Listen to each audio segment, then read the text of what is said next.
नमस्कार सभी को। मैं डॉक्टर संदीप तिवारी मैम प्रीति के साथ आज एक नई वीडियो लेकर के आए हैं जिसका टॉपिक है फोबिया यानी भय। जीवन के अंदर हमें कोई ना कोई अज्ञात भय हमेशा सताता ही रहता है, वो चाहे फ्यूचर का हो।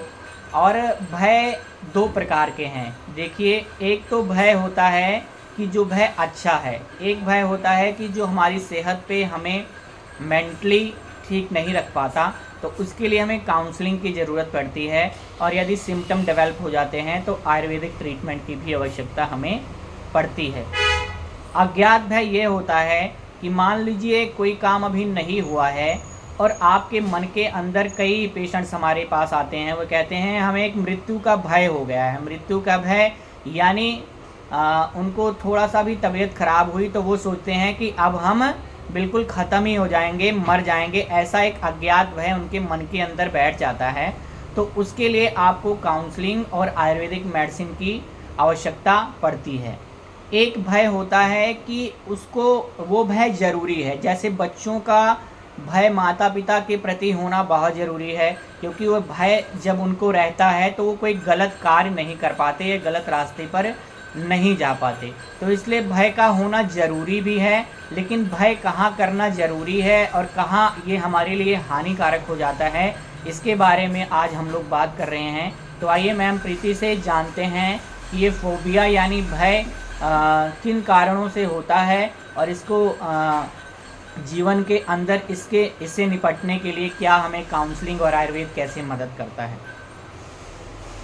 जैसे कि डॉक्टर साहब ने बताया कि भय एक अज्ञात डर होता है फ्यूचर के बारे में या फिर ऐसी किसी सिचुएशन के बारे में जो रियलिटी में एग्जिस्ट ही नहीं करती। जैसे कि वाटर फोबिया पानी का डर होता है। जैसे कोई स्विमिंग करना सीखना चाहता है पर उसको पानी का डर इतना ज़्यादा है कि पानी देखते ही उसको घबराहट होने लगती है, उसकी धड़कनें बढ़ जाती हैं, उसको पसीना आना शुरू हो जाता है। कई बार तो इतना पैनिक अटैक उनको आता है कि वो वहीं पानी देखते ही गिर जाते हैं।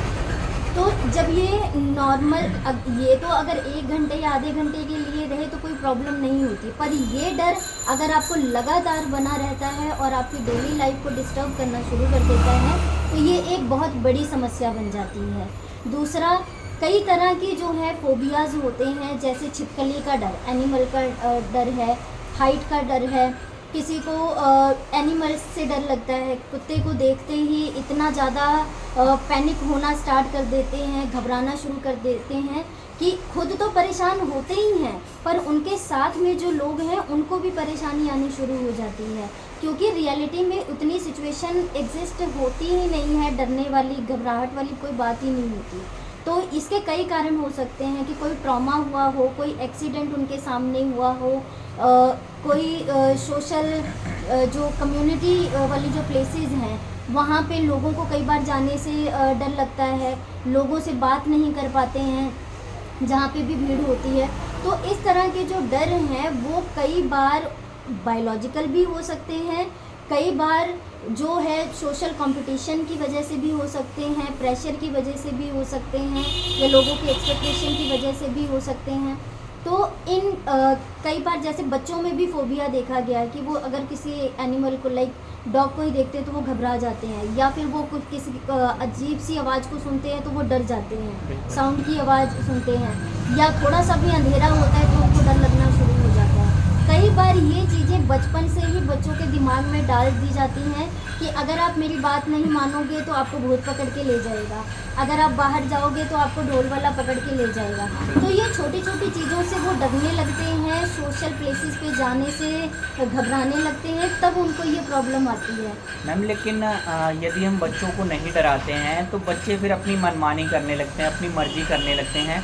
तो कुछ भय, मुझे लगता है कि कुछ भय होना ज़रूरी भी है, लेकिन इतना भी भय बच्चों के अंदर ना पैदा कर दें कि वह अपनी एक्टिविटी करना ही भूल जाएं, वो खेलने कूदने से डरने लगें, वो किसी काम को करने के लिए डरने लगे, वो कहीं बाहर अंदर आने जाने से डरने लगे।